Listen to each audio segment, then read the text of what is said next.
धालभूम राजघराने का अपना गौरवशाली इतिहास रहा है। रियासत की नींव 1700 ईस्वी में राजस्थान के धौलपुर से आए राजा जगन्नाथ धल ने रखी थी।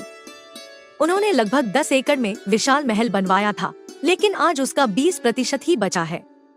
वंशज इसी महल में रह रहे हैं।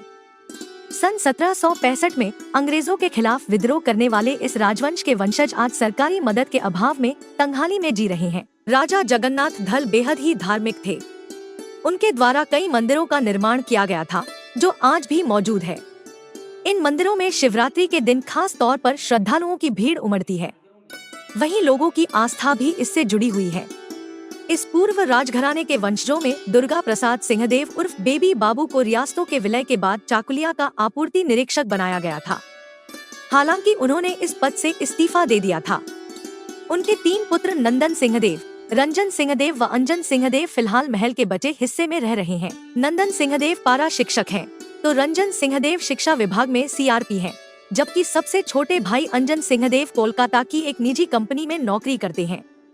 नंदन सिंहदेव कहते हैं कि सरकार मदद करे तो राजबाड़ी अब एक प्रमुख पर्यटन स्थल के रूप में विकसित किया जा सकता है।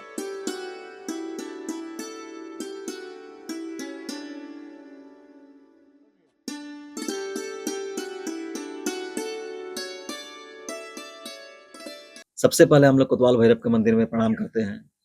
उसके बाद भी आज बड़ा-बड़ा शहर में कैसे कोतवाली थाना होता है, उसी तरह ये कोतवाल भैरव जो यहाँ रक्षक हिसाब से धलबुंग स्टेट के थे, उन्हीं को प्रणाम करके ही हम लोग कुछ शुभ काम में जाते हैं। सबसे पहले हम लोग कोतवाल भैरव को ही प्रणाम करते हैं।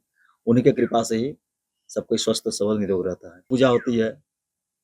ये प्राय पुरातत्व विभाग की टीम बताए प्राय 300 साल पुराना मंदिर है ये है, और इनका माँ का कात्यायनी रूप है। यहाँ जो भी मनोकामना लेके कोई भी आते हैं, उनका माँ सब मनोकामना पूर्ण करते हैं। सरकार से आग्रह करना चाहूँगा, निवेदन करना चाहूँगा कि अगर सरकार की अगर थोड़ा-सा भी ध्यान होता, तो ये जो संस्कृति झारखंड की जो धरोहर है, ये बच जाता। समय-समय पर झारखंड सरकार की ओर से बहुत सारा डेवलपमेंट काम ग्रामीण यहाँ बड़ी आस्था से पूजा होता है। शिवरात्रि के समय रात्रि जागरण होती है। महिलाएँ दीप लेके पूरा रात भर अपना मनोकामना पूर्ण के लिए जगती है। मनोरंजन के लिए भी कुछ सांस्कृतिक कार्यक्रम होता है।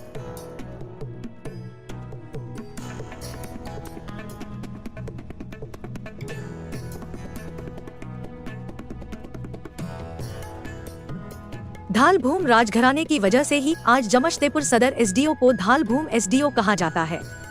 राजवंश के संस्थापक राजा जगन्नाथ धल नेतृत्व में ही अंग्रेजों के खिलाफ सन 1767 में धल विद्रोह हुआ था, जिसे चुआड़ विद्रोह के नाम से भी जाना जाता है। इसी के बाद में अंग्रेजों ने हिस्सा दिए जाने की शर्त पर मालगुजारी वसूलने का हक स्थानीय राजाओं को दिया था।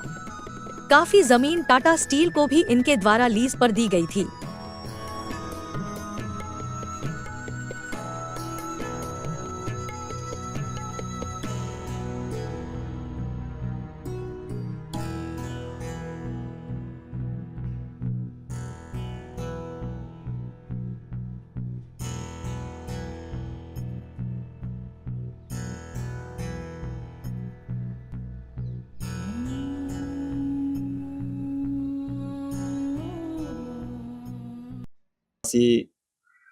जो जितने भी भूमिज, मुंडा, सभी जो ग्रामीण को लेके राजा जगन्नाथ देव धवल देव ने उस समय अंग्रेजों का विरोध चुआड़ विद्रोह का एक ऐलान किया था, जिसको धल विद्रोह के नाम से भी जाना जाता है।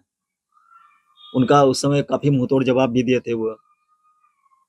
आज मैं बोलना चाहूंगा कि राजा जगन्नाथ देव धवल देव का भी एक तो मूर्ति का कहीं स्थापना होना चाहिए। जमशेदपुर इलाका, काली माटी, साक्षी, ये सब धालबुंग स्टेट का ही था। लास्ट राजा जो यहाँ का थे राजा शत्रुघ्न देव धवल देव, उन्होंने टाटा स्टील को उनको लीज दिए थे।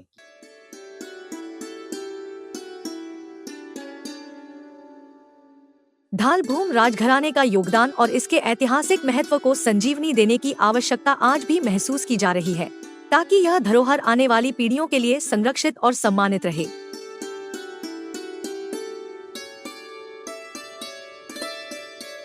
समाचार सरोवर के लिए जमशेदपुर से प्रशांत सिंह की रिपोर्ट।